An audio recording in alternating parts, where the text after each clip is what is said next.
Hello everyone, and thank you very much for listening to Let's Talk Health and Wellbeing. I'm Heather Wardrop, I'm Alumni Engagement Officer here at Robert Gordon's University, and today I am joined by Jill. Good morning, Heather. Thank you for inviting me and really looking forward to this interesting discussion. So some of you might recognise Jill. She did join us for one of our Let's Talk Mental Health back in May, and she gave some very, very interesting insights on COVID, workplaces, which is one of the topics we're going to be talking about today is COVID and the workplace. So we're going to jump straight in and we're going to discuss a bit about the announcements that were made in July. What's the difference between what Scotland's doing, what England's doing. So first of all, what's your thoughts on these announcements that have kind of been made? Yeah, very interesting. I think from a personal point of view, I'm very glad that I live in Scotland. I think as we are seeing in the media and in the press, we are sadly nowhere near being out of the pandemic, and that extreme caution is still required. I think the announcement in July by the First Minister that we are moving to level 0, which is probably as close to normal as we will get, but that we will still, that masks are remaining mandatory, and other public health measures are still in place, and that from an employer's point of view, there is still the onus is for people to, where possible, work from home, which I think will come as a relief to some, but perhaps not to others.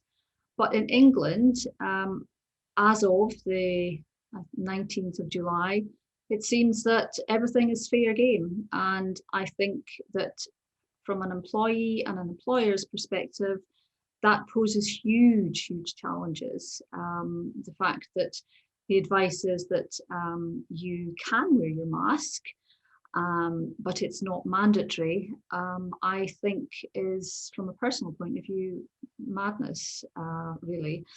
But again, I'm not here to talk about my personal opinion, but I think from a public health perspective, which is my background, it's one of the public health measures which can make a significant difference in protecting others. And so therefore, I think it's interesting that Wales have maintained the mandatory face mask wearing, social distancing, etc., as have Scotland, but England are not. So I think that does raise challenges. It does put a lot of the control into the public, and of course we can't live by rules forevermore, and we are going to have to learn to live with this. But I think when you see comments like personal responsibility and common sense, and then you see some of the images that we see on the news with regard to football, etc., and oh my goodness, yeah, it's quite challenging, and I think does, particularly for those who have been classed as clinically extremely vulnerable, that puts them very firmly in the risk category, and I think could potentially be very, very damaging for those individuals, particularly from a mental health perspective. No, I completely agree with that. I know someone who works in the mental health kind of sector, and one of the things that they have mentioned is the increase of people coming into to seek these kind of facilities to help them with their mental health, even though they've never shown any signs of having any mental health kind of distress or anything like this, but they've been self-isolating for so long that they've started to develop these mental health issues. And I think we're almost kind of going back to this point of we're near the start of the pandemic, where everyone who had who had to shield were then told to stay at home for the next 12 weeks.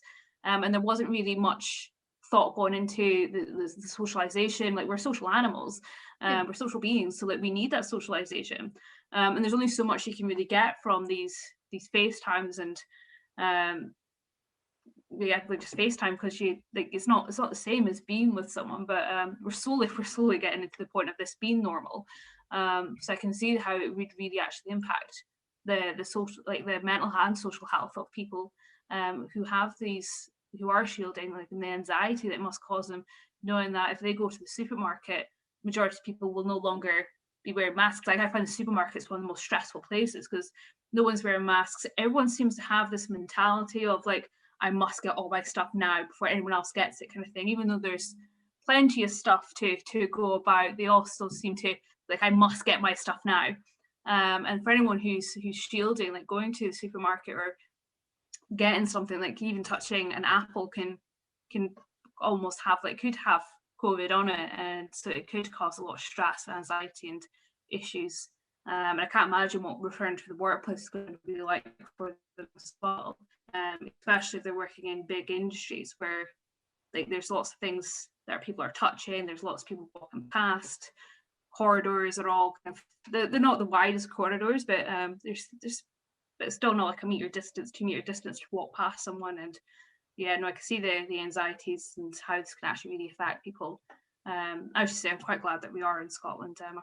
I've grown a bit attached to my face mask at the moment, especially when I'm out in public. It's my new accessory. Well, it's definitely outdoors. I've noticed that I have always resisted having the glasses chain, because I feel that's just a step too far. But I noticed that the latest accessory to have with your face mask is a matching chain. Oh, I'd love that. Like, I think that'd be so handy. Thank you. I think I might invest in this. Yes. I was looking at, or the adverts were coming up on Instagram, and I thought, okay, well that's possibly, you could have that. So you have your matching. It's almost like a kind of chain or lanyard type thing, but quite narrow in the same fabric that matches your mask. So that's brilliant. During the winter months, I have a buff. But it's not like, so you just pull it up over your nose, and it just sits around your neck, acts like a scarf, a buff, all in one. It's fantastic. But it's not quite summer appropriate. I did try and wear it once and it was roasting, so I'll stick to the normal mask for that one instead of the buff now. But we're coming off the topic of the workplace, so that this might happen a few times throughout this discussion, gentlemen, ladies, just to pre-warn you. So we're going to go back into, so what does this really mean for like the employers, employees, of like people coming back to work? Like, as I said, in England, they're not wearing masks. In Scotland, we still have that message of work from home if you can work from home. So what does this really mean for employees, and employers? I think that's a really interesting question, Heather. And when I was, doing my preparation for our discussion, which obviously has led on from our earlier discussions, but the timing of the announcements in July has homed in some of the thinking. And I have been breaking it down into, because it is an area that we could probably have an entire day's discussion on, and perhaps it would be really interesting to have people post up comments or feed in any thoughts that they have, because it is such a vast area, and I don't think that there's ever going to be a one size fits all. So when I was thinking about the kind of issues and what the solutions might be, my principle, I always go by the KISS principle, which is keep it simple. So that obviously fits with my mentality, is keeping things simple, breaking it all down. So the question that I had was, okay, we've had the announcements, so where to now for the employer and the employee? You've got this basically open doors, and it's like, whoa, what happens now? And so looking at it, if I look at it first from an employer's perspective,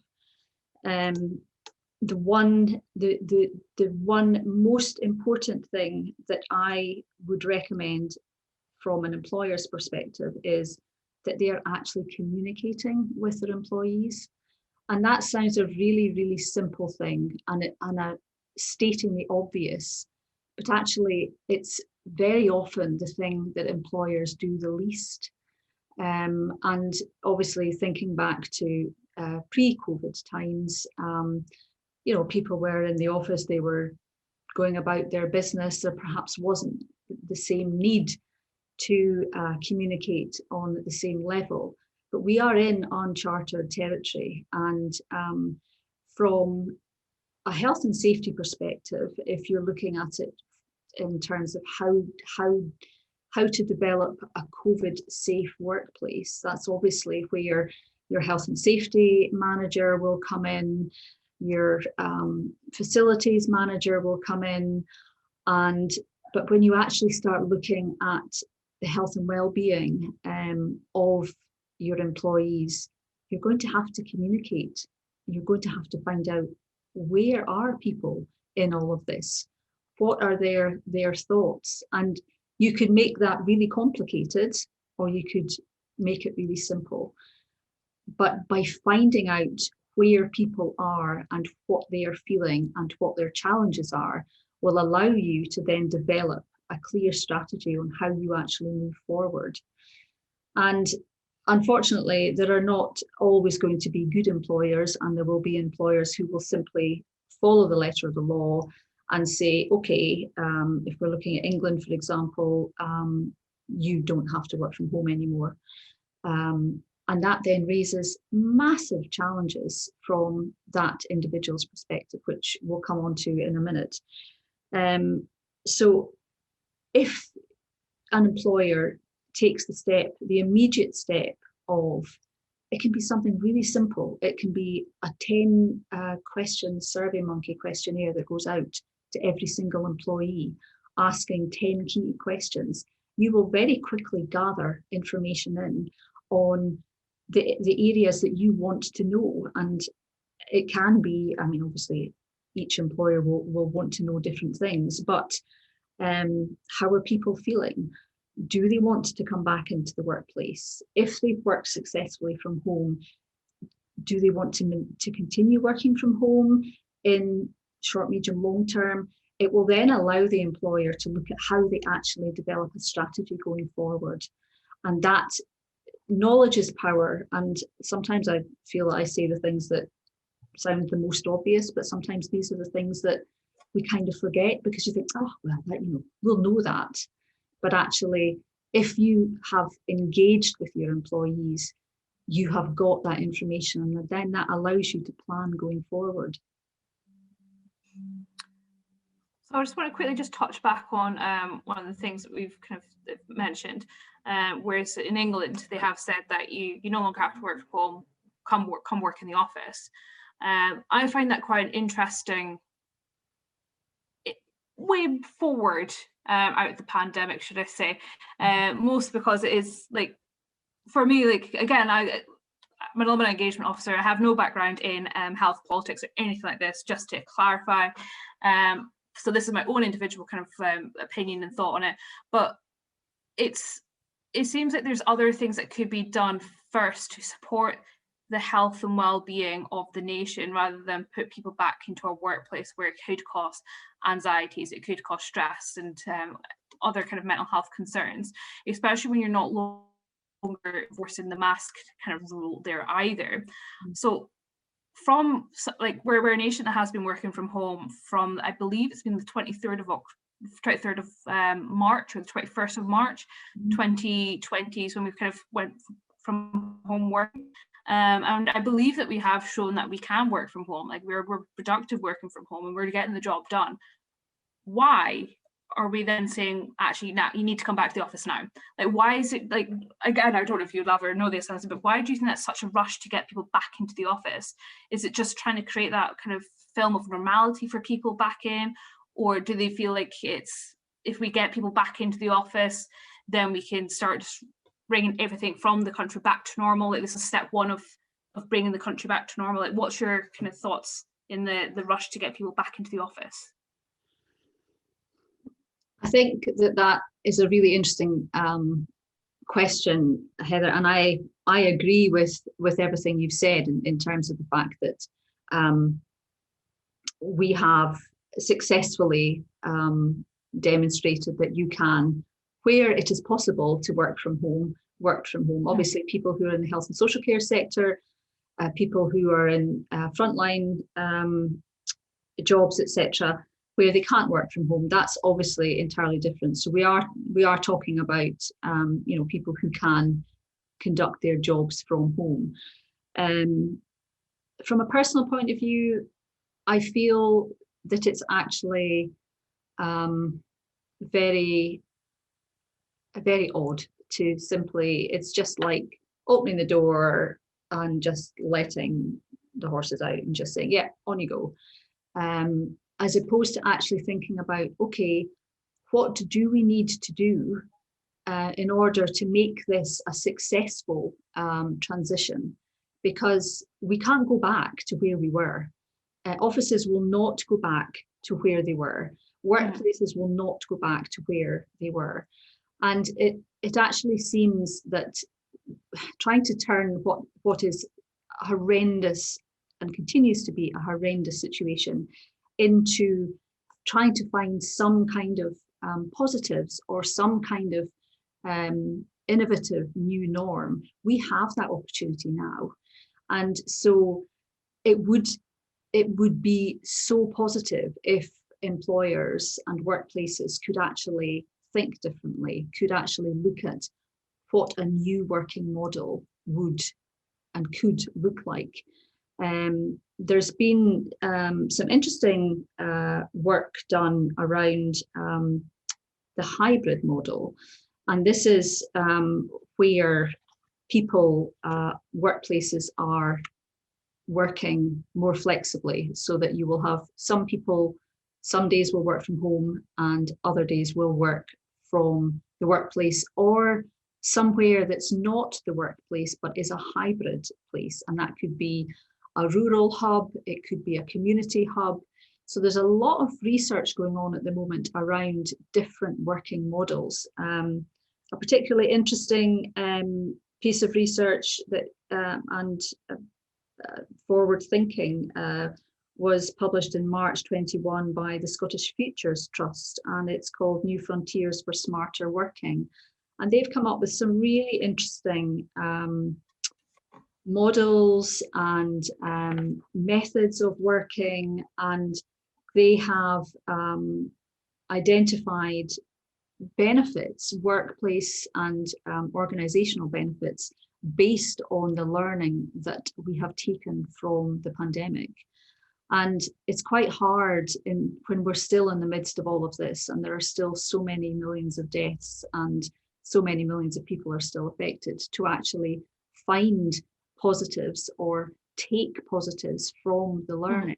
But I think that we actually have to do that. And I think from an individual perspective, and indeed from an organizational perspective, you really need to have something positive, something to look forward to. And actually, I mean, I think, Heather, you had said to me before that, the RGU have been really supportive and really innovative in terms of how they have supported you and obviously the workforce within that organization. Yeah, no, I think I've actually been quite lucky to, like, I'm not just saying this because I work for RGU, guys, just want to clarify, but no, they've been absolutely fantastic. They've been so supportive. We've had a couple of like well-being days, and it was just, they have come in such handy, because I think it's one of those things, this is the first time I've ever worked from home, and to kind of adjust to that home work-life balance, where I live in a flat, so my office is in my living room. I've got a lovely little corner, windows right here where my office sits. But like, when you come to the end of your day, you close down your laptop, and I just kind of just go around my table, and it's getting that work-life kind of balance right. And I think those well-being days, they actually do help support that kind of separation between kind of home working and the office working, but I've now kind of developed this really nice routine with my home working life, and I actually find I've got a better work-life balance now, which I do think is really important, because it's one of those, like, what's that saying where we're not born to work, we're born to live, and working just supports our living, and it shouldn't be we live to support our work. It should be a case of we work to support. Well, you should love your job 100%, but as I do, but we need to be able to have that like life outside of work. And I find some people might find it a bit difficult, especially when their office is bang on center, well, not center, in the corner of their living room, to kind of, because I was at the start quite bad, be sitting on my sofa 8 o'clock at night, I'm like, maybe I should go check that email, see if it's come through, and it is just a case of I just pop to the side of the room, open up the laptop, pop in the password, and I can find myself working at 8 o'clock at night. Not good. Not no. good. But this is one of the things I actually think, like, RGU did recognize that this was what was happening, and so like and it shows that we can be productive working from home, maybe a bit too productive sometimes, but we can be quite productive working from home, and that I don't feel that there's much of a rush to get back into the office, but I do see the benefits of having that blended approach, that hybrid approach, and coming back. One of the things, like we're talking about the hybrid kind of working model, is my partner just graduated, super proud. He's got a job, so he's managed to get his first kind of real, I say real job, he's had real jobs before, but his first job with a very big company. I won't mention the company name. And so what they've actually done, and I think this is really important, is because I find integration is such an important process to really help retain your kind of, not your customers, your employees. I think if you're integrated within the company quite well, you're likely to stay with that company for a while. Absolutely. So what they've actually done is 2 days a week he actually goes into his office, and so he's actually personally met his manager now, and he's personally met some of his work colleagues, because they've made that integration process so nice and so smoothly. And so he works at home for 3 days a week, he goes into the office 2 days a week, and I actually think that works really, really nicely, especially when you're a new employee. It's a nice wee integration. Whereas one of my colleagues, I've actually never met her. We've had Zoom talks, team meetings, everything, but we've actually never met face to face. And I think it's almost a strange kind of phenomenon where you're working with someone. We've worked together for, I believe, a year now, or just coming up to a year, and I've never met her. And so it would be nice to actually physically meet maybe not shake her hand just yet, but actually sit down and have a socially distanced coffee with her. But I do think it's a bit of a strange one, but I think that hybrid model is the way forward. But I do actually think there needs to be a level of like, what's the importance here? Like, what do we really need to get back into the office first? So if I look at again, my own opinions here, if I look at RGU, I'm considered as part of the support kind of staff. Like, so I kind of work with us, I work with the alumni guys. So for me, it's more important to get the academics in. It's because they're teaching, they've got students. So that's more important than having me, because most of my alumni, I talk to you guys on through the Teams meetings, Zoom meetings, emails. So I don't have a lot of face-to-face meetings with the alumni. So it's less important to get me back into the office to do my job. Whereas I think like having the prioritization over, let's get the academics in, that's probably more important. Yeah. So again, that then feeds in really quite nicely in terms of what we were talking about earlier, in terms of, you actually need to, as an employer, you need to be identifying, as you've said, who actually needs to be there. And so that you're actually prioritizing down. And it's not that that the academics are any more important than the support staff. It's just that the job that they do requires them in the same to actually be there with students in the same way that doctors and nurses need to be within the healthcare environment to deliver the job that they do. But again, coming back to actually communicating with your staff to find out what it is they need. And I think you're linking into the whole work-life balance, Heather, is interesting, because I think pre-pandemic, well, the UK as a whole worked the longest hours per week than any other European country. And just because you're actually working long hours doesn't mean that you're necessarily productive. And that is where the whole presenteeism comes in. Whereas I think what has been demonstrated by people working from home is that you can be incredibly productive. Mm-hmm. If you think of particularly people who have long commutes, whether that's on public transport or whether that's by private car, your day is, some people are saving 4 hours a day, for example, in terms of commute time.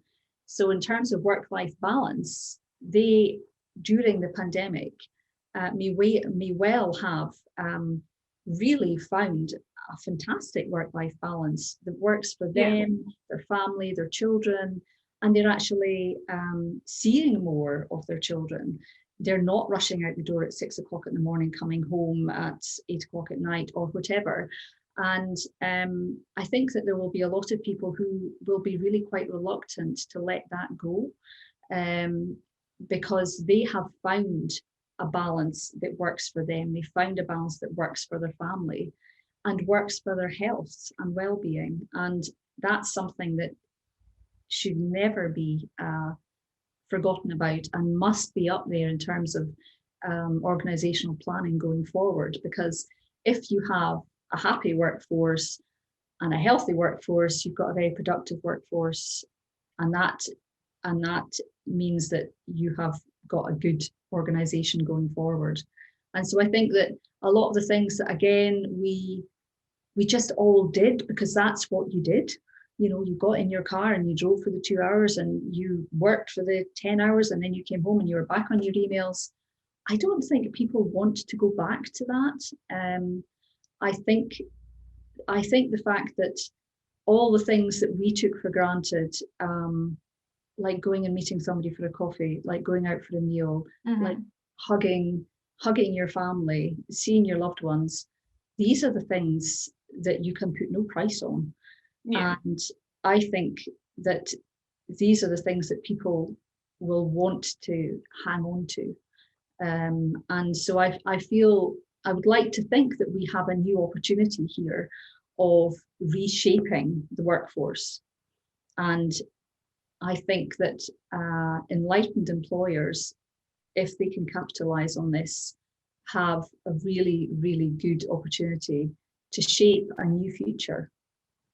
No, I definitely 100% agree with that. Like you can see, again, I don't have any children, but I normally walk to and from work. That was my normal thing, was I walk to and from work. It's about a 45-minute walk, 50 if I'm walking slow. And it was mostly I enjoyed that kind of walk to work. I went down the old railway line. It was really nice. However, that time that I'm now saving either side of my commute is, I actually find I'm getting a better sleep, because it is I do find myself normally it was a case of I used to have to drag myself out of bed in the mornings, whereas now I'm awake and I'm ready to go, and I'm a lot more kind of awake in the mornings. And then even in the evenings, I find myself listen, this nice night, let's go for an hour walk. And I'm more kind of, instead of power walking home from work, I'm now I'm still going out and having that walk, but it's more of a relaxed walk. I'm not power walking. I feel like I don't really need to rush home to anymore. I'm just going for a nice stroll, and it's a better way to kind of clear my mind. But then I do think having that time in the office can be beneficial. So I do as we're going back to the hybrid model, I like this hybrid models. That's really, really beneficial. But then I think if you do look at it from an employee's perspective, parents, people who are, I don't know the correct term, sorry, unofficial carers for other people, having working from home, it's probably a lot easier for them. I know a few colleagues who are now, they're home for their children getting home from school. And now I came from, my mum was working, and quite often after school I'd go to an after school club, and then home. So I know like, and the novelty of when mum was home from work, and I got to just come straight home, that was absolutely fantastic feeling. So I think, like, for kids who are so used to going to after school clubs or anything like this, and they're able just to come home and mum's home and dad, they're both, your parents are home, you're able to actually have that bit more time with your children, and I think that's actually really, really important. So how does coming back into the office, like, I think there has been quite a few cases of lockdown babies. I think that has been a thing. So you got your lockdown babies. So they've spent a lot of time with mum and dad. How's that separation anxiety from, like, parents going to come in to play when mum and dad go back to the office, and you're leaving your child with a childminder for the first time since they've been born. It's probably something that they've never actually had or been used to, like, or even like spending a full day with, like, the grandparents or whoever the carer is going to be while you're at the workplace. Like, again, like, although grandparents might have had that time with their kids, but mum and dad's always been a phone call away. If they're now in the office, they're still a phone call away, but it's no longer that close anymore. So it's I think it'd be quite interesting to see how it really affects, like, the working parents and the anxiety issues when they're leaving your child alone for the first time, or even, like, just putting your child back into childcare, so you're able to go back into the office, and how that affects them. I think, again, that raises another interesting point in terms of the employer engaging at, this really early stage. There may well be a lack of childcare places, and so how does that work if an employee can't get childcare? And again, or what happens when the childcare facility has to lock down? There's just an awful lot of issues going forward that, again, I think, thankfully in Scotland, it doesn't appear as if we're going to be dealing with that. But in England, if suddenly you're told you're back in the office next week, what does that actually mean? And obviously, school holidays at the moment, what does that actually mean? And I think, again, picking up on lockdown babies and also the impact that lockdown has had on, well, everybody, but children in particular, there are a lot of children with quite significant mental health difficulties and anxiety as a result of this. So we almost need to be looking at the family as a whole in terms of, what does this look like? How is this actually going to work going forward? So if you don't have a family, if you're on your own, again, you have your own challenges, but if you do have a family and you do have children, you can't just look at that one person or whoever's going back to work. It has to be looking at that whole kind of family bubble, and how is that going to work? I think it's quite an interesting kind of point. It's like how is that going to work? Because you also got to take in consideration of the child carers. Like, what happens, like, because your child carers are having 7, 8, 9 children, what happens if your child carer then comes down with the case of, oh, I need to self-isolate, and then you're like, well, I'm now working, like, I can't, like, is there plans in place, like, if your child care is self-isolating, will your employer be like, right, okay, you can now work from home because you have no childcare, kind of thing? But then I think many parents will probably agree with this, but, like, working from home and childcare is 2 different jobs. Like, you can't work in childcare at the same time. And I think that's like, to be honest, again, RG has been fantastic with this. So I don't have children, I do. They've been really supportive with it, but WAMs, if they're not, WAMs, if it is a case of, well, you just need to work from home, like, you have to deal with it.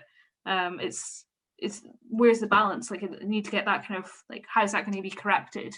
How's that going to impact your health? How's that going to impact your child's health? Where it's like a case of, I think a child so easily, like, they can read into so many different things. So they're coming home, they're working from home, or dad's working from home today, but their work's more important because spending their time at work instead of me. Like, is that a thought that your children are now going to have? That because you're working from home, they're now thinking that is more important because your employer sees it as more important. Like, what's the balance?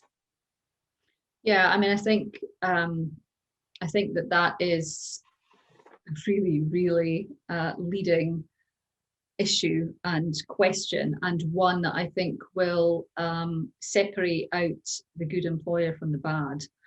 And I would really love to think, excuse me, that we as a society, although I don't feel as if we are at the moment, would actually be looking at the importance of supporting, all age groups, all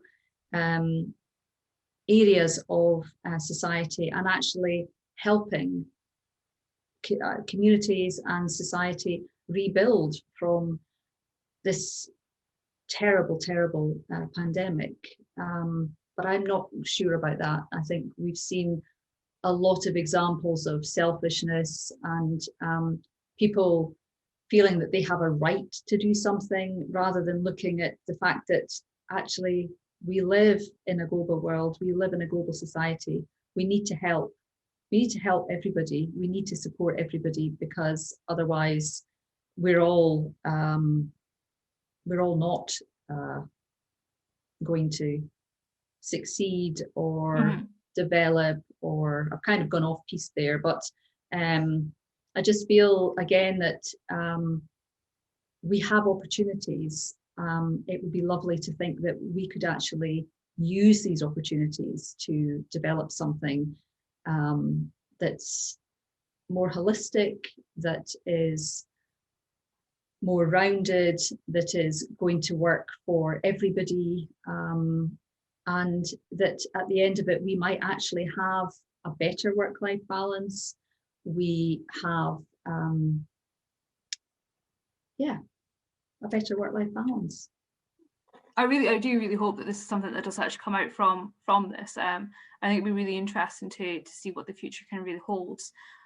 Especially come I believe it's the 9th of August, we're meant to be getting rid of all legal laws in Scotland, so we should only see what happens there.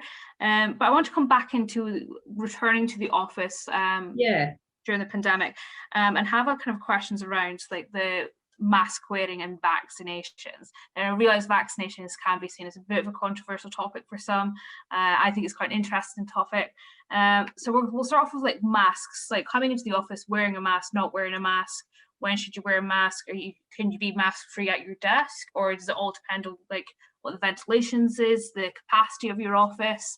So we're going to start off the top of this bit with all things masks.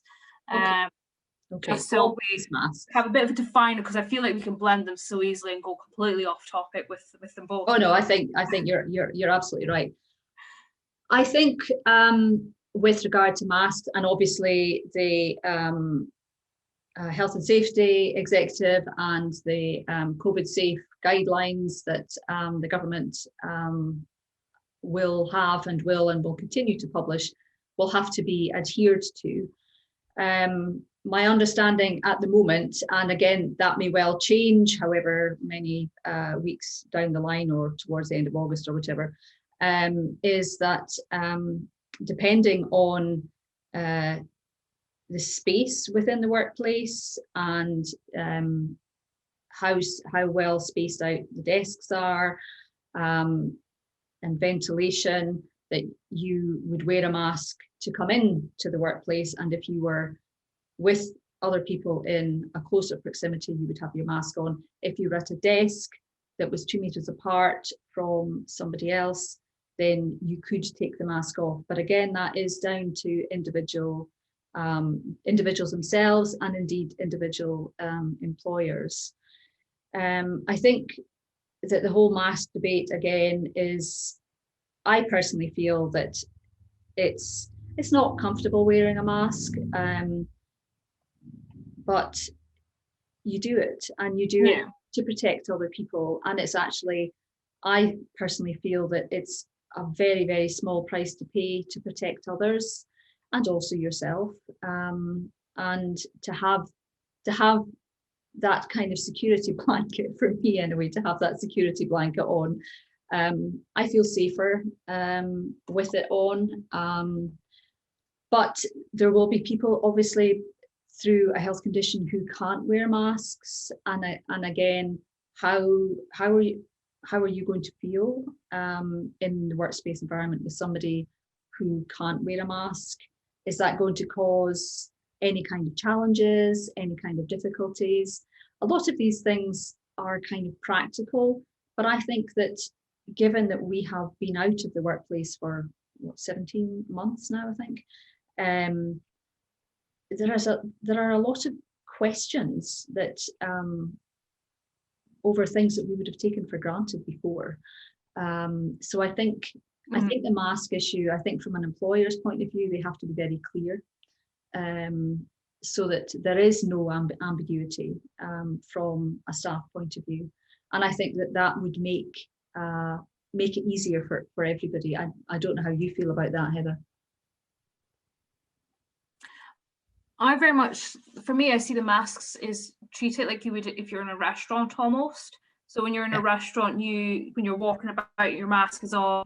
When you're directly talking to someone, your mask is on, kind of thing. But when you're at your table or your desk, and like I can see, like I personally, and this is a little bit kind of like selfish thinking here, I personally would find it extremely uncomfortable sitting at my desk for 8 hours a day wearing a mask. Especially when you have glasses, because you have that dread if it doesn't fit properly, you just steam up your glasses all the time. But then I think that you could actually work around that by making sure your desks are all socially distanced. Like my office desk actually is joined onto my colleague's desk, so we kind of face each other, but obviously all our computers and everything's in the way between us. But you can easily enough pop up those lovely clear screens that you now see in most kind of shops between us. But most of the time, people's like if you're able to do that, then. But I do think you need to. It's one of those cases that not one size fits all. I think you need to look at who else are you sharing the office with. Is there someone that is a vulnerable person in the office? Because you can always do, okay, well, this person is just going to continue working from home, or is that now? Are you excluding someone by doing that? Like, are you like? And it's a weird kind of balance that you need to find to kind of support everyone and make sure that everyone's kind of comfortable coming back into the office with masks. But I kind of see it's almost the same way as you treat the hospital. If you're at your desk, you don't need to mask. You can if you want to, but moving about, then keep your mask on. Going to the kitchen, like make yourself a cup of tea, a cup of coffee, keep your mask on. But that then leads up to a new thing, like how many people wash before they boil the kettle and then wash their hands to like there's so many like. This is mean again, sorry guys, this is me going a bit off topic, but like kind of like thinking at the larger scale, like you don't really think about that, the fridge door, like how many people like really remember to, it's at least small little things. And it's now a case that it's like, right, okay, just you could take stuff, but you can't use the public kind of facilities like of the kettle, of the fridge because of the spread. Or that I suppose if you're sharing an office with people, you're probably using all the same handles, but they're more likely to get clean because it's one of the high contact points. And I don't think people really think of like the flip switch of a kettle that much. For me, it just kind of sprung to my mind just now, the flip switch. But I think that could cause a lot of anxiety in the office. But I do think the mask kind of wearing should be something. Wear it at the desk, you should be fine, but wear it if you feel more comfortable. But I do think extra precautions need to be put in place. Oh, definitely. But isn't it interesting how when you actually start unpicking it all, as we're doing now, that there are so many things that you just wouldn't have thought about before. So, you've picked up obviously on the kettle, the fridge handle, all of these things, which wouldn't have been something that you would have thought about. That's way down in terms of the kind of planning stage, but actually high touch surfaces. Yeah.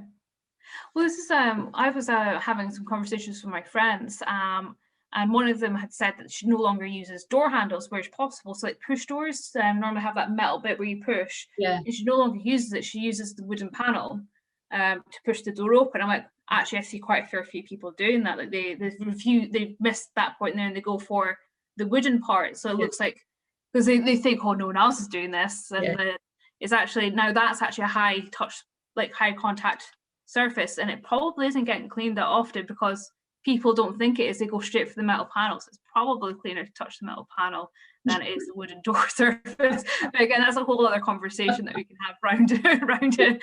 But yeah, it is these simple little things. The more you kind of look into it, the more you kind of like pick apart the surfaces and going back into the office, the more it's kind of, you'll need your own like actual health and safety officer just for COVID, to like potentially to really kind of like help with the situation. But I think you could kind of put all of these things under a fear bracket. Yeah. And you know, there will be people who will be absolutely, they'll never want to work from home again. They're absolutely done with it. It doesn't work for them for whatever reason. And there'll be those people who have really found a niche working from home and would like to continue working from home, or who would certainly like to look at this kind of hybrid working. But there are, you know, when I was thinking about our discussion today, it was things like commuting, going on, if you haven't been using public transport and then you're back in the office and you're using public transport, the whole fear around that is massive. So before you even get to the workplace, you've actually got to get dressed. I mean, how many people have been living in joggers or whatever in the last 17 months? So you have to get dressed. Well, you have to get out of bed at, let's say, 6 o'clock in the morning, as opposed to 8 to be at, you know, so you've got that whole kind of preparation. You've got that anxiety of sleeping in. You've got to get to your public transport. However, some people will drive to get a bus or a train, other people will walk or whatever. So you've got that. What shoes will I wear? Because I actually haven't been wearing shoes very much. Will I have blisters by the time I get to the office? What will I actually wear? What's going to be comfortable? Am I going to feel restricted? I haven't worn makeup, or I have worn makeup, but how am I actually going to feel about people seeing me in person? And these are things that we would never have thought about before. You know, yes, you would have thought about, okay, I want to wear something nice. I've got, you know, a particular meeting or a presentation or something, so I want to wear something nice. But it's all of these things have the potential to build up into real social anxiety. I think one of the big things as well is quite a lot of people will have put on lockdown weight because they're not being as active as much, or like they found, like I think at the start of lockdown, everyone was baking, like everyone made their own bread, everyone was like just doing, like we made our own pasta. It was amazing pasta, by the way. Nice. I say we, my partner did. Well, that's, take credit for it, though. That's the royal we then. Yeah. He got put on furlough for the first lockdown. He was worked in a restaurant prior to his new job, but he made pasta and all this, and like I don't know about that, guys. I've put on a bit of lockdown weight. I say quite a bit of lockdown weight.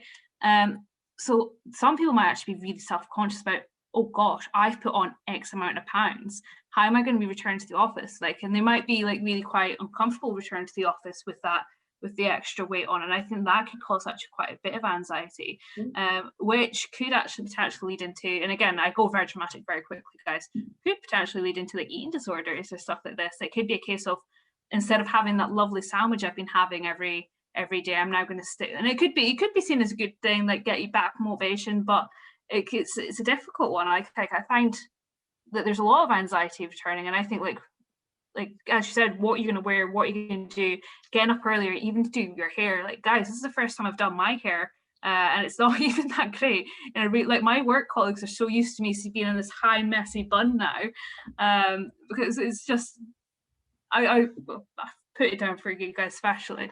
Really, really kind of you. You look fab, by the way. You look fab.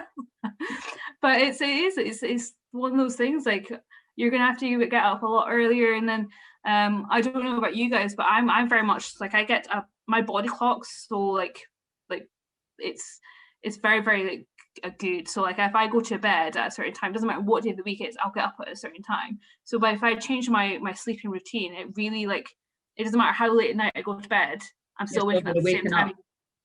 Yeah.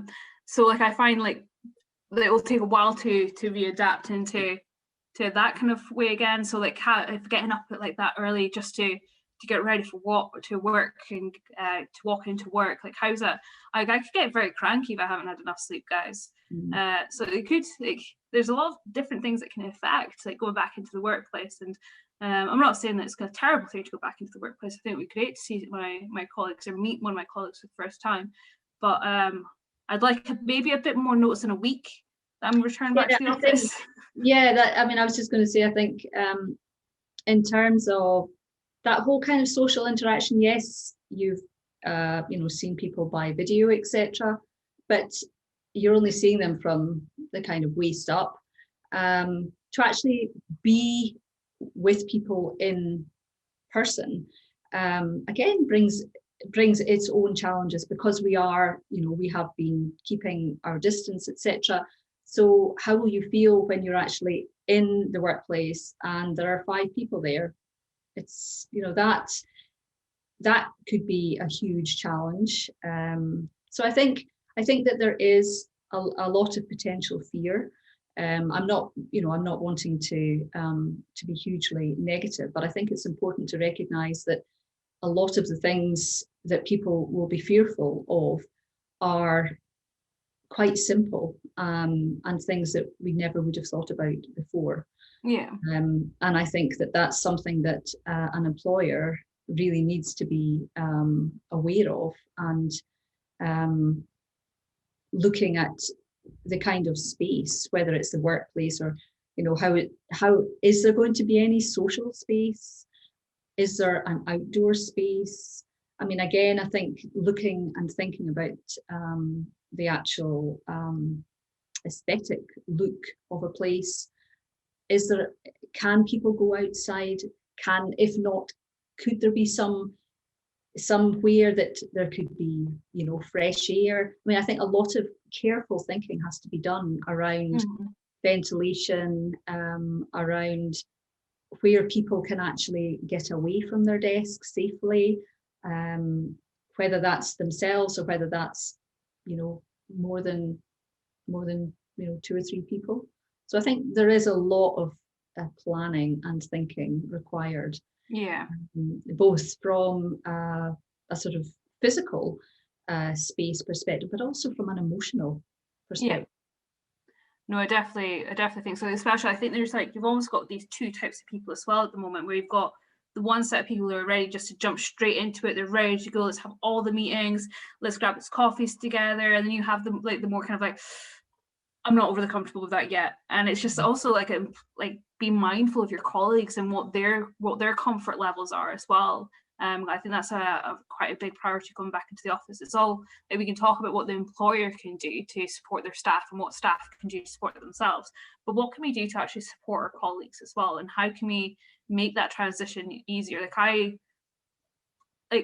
feel like there is that set of people who are they're eager to get back to normality. And I think everyone is eager to get back to normality, but they almost have that.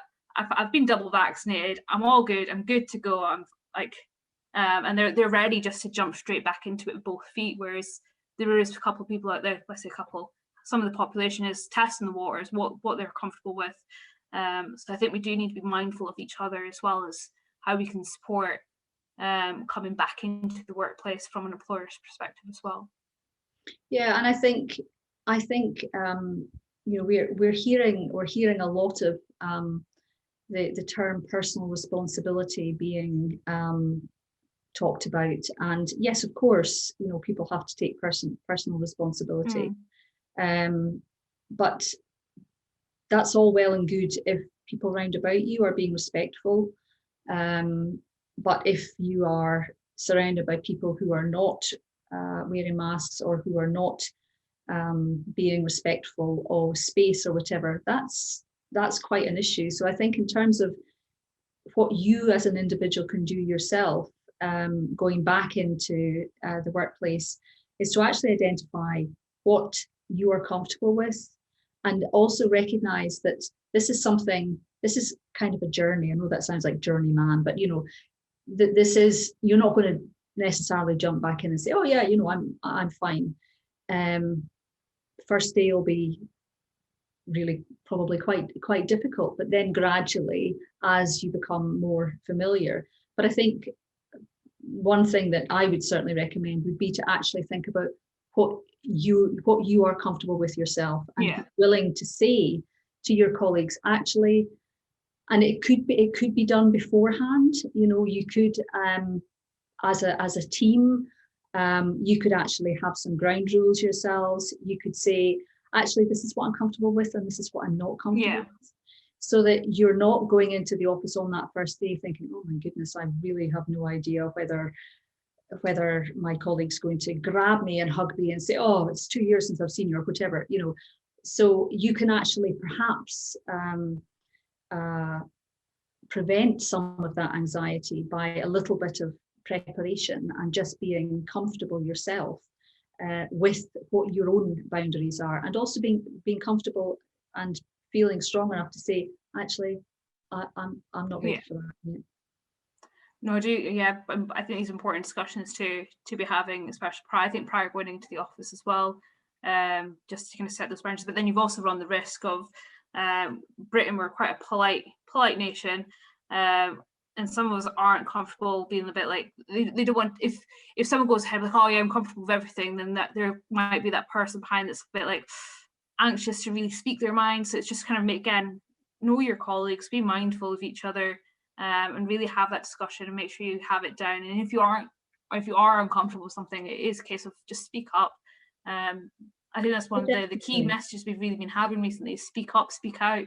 Doesn't matter what it is, but just if you're uncomfortable with something, then just say. No one's really gonna... I think it's really important to respect other people, respect other people's feelings, respect other people's views, and just be really mindful of that.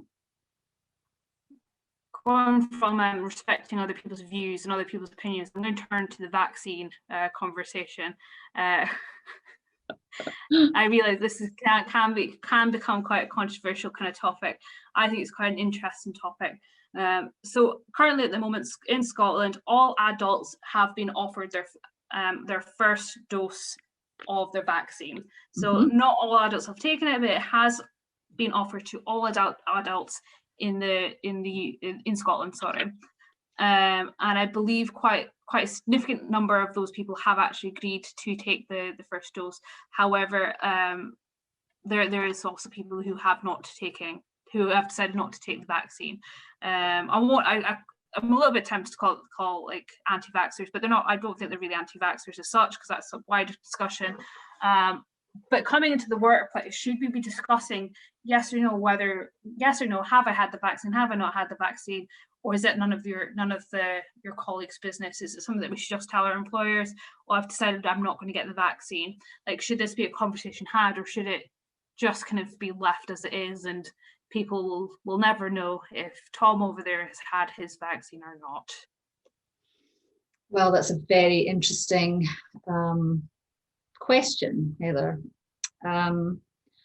I think that obviously there are workplaces, health and social care setting, for example, where unless you cannot have the vaccine on health grounds, you have to have had the vaccine to protect yourself and to protect your patients. So there will be some workplaces where it is mandatory to have the vaccine. And again, that possibly leads to a whole other discussion as to whether that should be mandatory, but I'm not going to go into that at this point. I mean, I will say that the first vaccination was actually carried out in the late 18th century by somebody called Edward Jenner, and this was to vaccinate a young boy against smallpox. So the whole vaccination program that we have seen since the 18th century has prevented millions and millions of deaths and has eradicated some diseases, etc. We are unfortunately in the pandemic times, and whilst the vaccine doesn't stop transmission, it will stop people from being or the majority of people from being seriously ill. So in terms of, as the Queen said, get the vaccine to protect others, it's an act of selflessness. And I think in some ways, I think it is really important, because unless globally the majority of people are vaccinated, we will never be able to get on top of COVID. And that brings in the whole discussion about the fact that we live in a global society. We don't live in individual silos anymore. We are part of the global network, hence diseases travel. I think, and again, this is an interesting question for employers, in terms of when they are communicating with their staff. Do they want to know how many of their staff have been vaccinated? Can they ask that question? It's actually not, so I must look it up actually. Do they have a right to know from a health and safety perspective? But I will look this up after our conversation, because I think it's actually quite an interesting one. I don't know. I mean, I wouldn't have an issue, saying to people that I've had the vaccine. I think it can be a personal issue, but I don't know how I would feel if I was in a workplace and I knew that half of my colleagues hadn't had the vaccine. I think I'd feel really uncomfortable. So I don't know. This is a whole debate and discussion, and I think it's something that HR departments, health and safety departments, employers as a whole have to be considering from a health and safety perspective. I think from a personal perspective, it could lead to bullying issues in the workplace. Mm-hmm. So again, it's something that we are in uncharted territory. We really don't know. I think it's quite an interesting one, because obviously you have those people out there who cannot be vaccinated due to like health concerns and health issues. They can't be vaccinated. But then you also have people out there who are unofficial carers for other people who are maybe in the vulnerable group. So if they're returned to the workforce, they're fully vaccinated and working with people who are unvaccinated, like should they know that they're working with unvaccinated people? But then what's the actual harm with working with unvaccinated people? So I'm actually quite open about it, guys. At one point I was very considering not getting vaccinated because I wasn't 100% comfortable with it. I did eventually get the vaccine, had my first dose. But what's the, like, where are people's comfortability with it? It's quite an interesting conversation, but should people actually have the right to know whether or not their colleague has been vaccinated? For me, the way that I'm seeing it is, I think if people are aware of someone who is not vaccinated due to health reasons, I think that's actually quite, it's important, but like it can be seen as important, is because they can't be vaccinated because they have these underlying health issues. Yes. Should extra measures be put into place to make sure that they are protected? But then that sparks if, well, actually I'm a carer for this person who's unwell, like I'm not the official carer, so I should be protected as well from these kind of things. So it's quite, it basically opens like a massive can of worms, like what can we do, what's going too far, what's not going far enough. But it'd be quite interesting to see if employees do have the right to know if their employees have been vaccinated. Yeah. And I'll make sure I'll share that information with you guys once we find out, or if we don't. I mean, we might not actually know at this stage. Yeah. It might be, a year down the line before something. But yes, but I'll certainly look into that, because it is an interesting one. And as you say, it raises a lot of questions, particularly around unpaid carers who are looking after somebody who's vulnerable.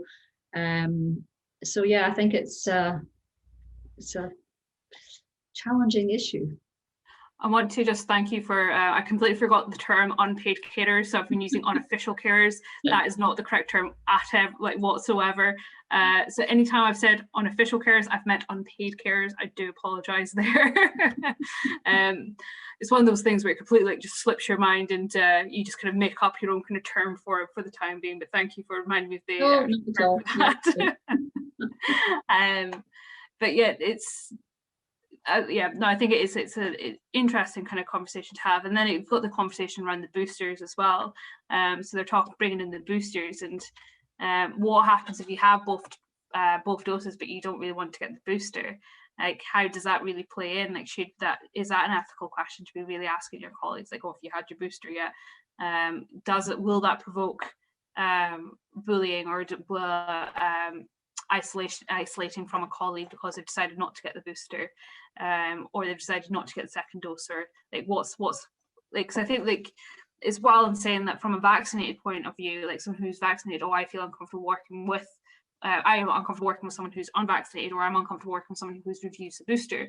But what about the person's view from who has been unvaccinated, who has not been vaccinated, who has not been a booster? How is that going to impact them mentally when their colleagues a bit like, well, you can't join us for lunch today because you're not vaccinated? Like that almost like disclusion of like the socialization of the work aspect. As we're coming into, we're still a fair bit away from it, but Christmas parties, also we didn't really get them last year, but this year there's potential that we could have them. But like, can we exclude people because they've not been vaccinated, or like will people feel like oh gosh, because of it? That's such a massive can of worms, isn't it? It's such a massive can of worms. Yes. I mean, I think you're raising an interesting topic around socialization, and socialization within the workplace. I mean, how is that going to or what is that going to look like in the months to come? Will people want to? And I think, again, because we have no idea what the autumn and winter is going to or how it's going to pan out, with the normal flu and everything, and the things that the kids get when they go back to school after summer holidays. We just don't know. And I think as we've kind of been talking about over the last hour or so, I think communication is absolutely key. And I think feeling that you can, or making yourself actually speak out, or say, do you know what, I'm not comfortable with that, or yeah, I am comfortable with that.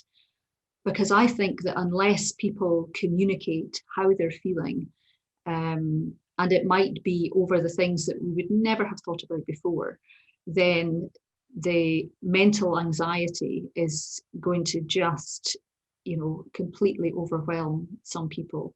And I think, and also in terms of having a good productive workforce, you want people to be able to interact with one another. You want people to feel comfortable enough to say, actually, this really isn't working for me, or whatever. So I think employers need to look at how they are going to open communication lines, or whatever you want to say, with their employees on a very, very regular basis.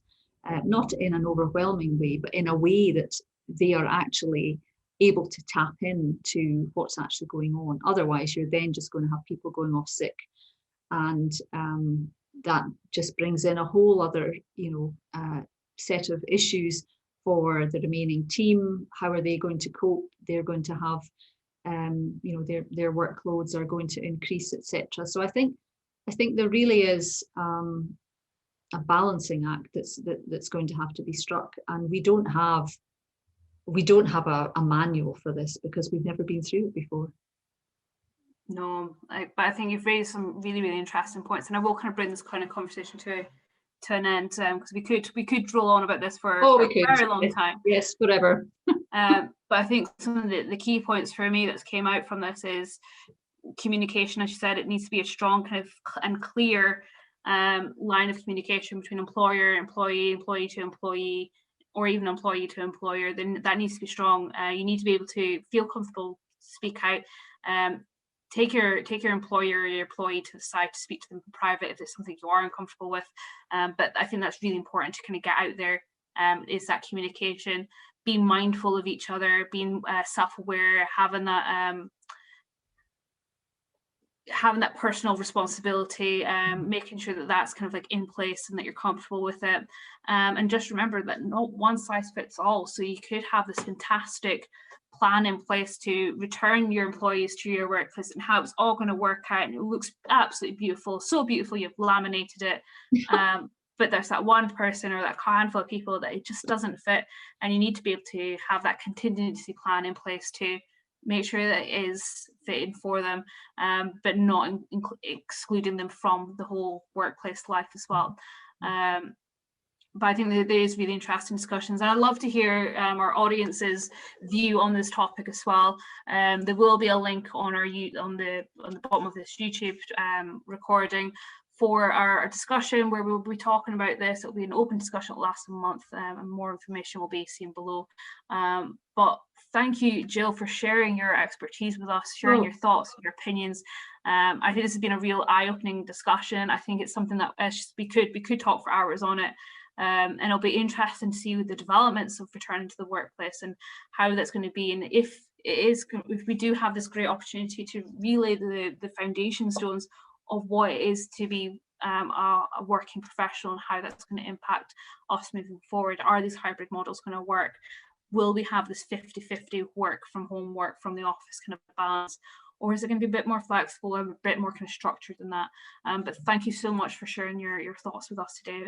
It's been really, really, really interesting. And I hope the audience has enjoyed it as well. Thank you so much. Very welcome, Heather. Thank you very much for inviting me, and it's been really interesting just to share some thoughts.